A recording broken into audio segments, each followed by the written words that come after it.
Hey guys, welcome back to my channel. I'm excited because today I want to talk about my my stock pot. I was going to call it a roaster, but anyway, my stock pot. And this is a 21 quart stock pot, and this is perfect for water bath canning as well.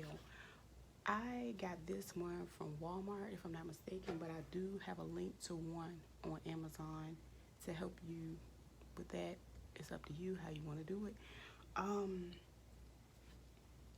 This is a great pot for like when I want to sterilize my jars because it holds so many. And then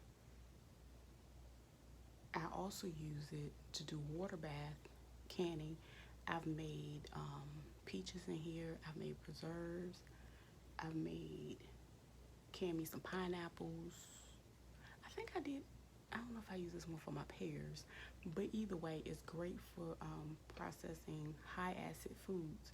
Now, I'm not into doing the low acid water bath. I'm not that girl. It's other people up here that know how to do it. Just check out like the homestead channels. I'm just trying to lay the foundation of some of the things that you can use and you can go out and purchase now and have, and just start practicing and things of that nature. So I know a lot of states are about to get like a little stipend or whatever. You can use that to get your tools. These are really essential things for people that got like the EBT, the PEBT, that has, the food, but it's like, okay, what are you going to do with it to make it last, okay? Because what if it happens again to where you can't swipe that card the way that it was practiced about 2 weeks ago? It was a test run. So, again, yeah, that's all I got for you guys today. Till next time.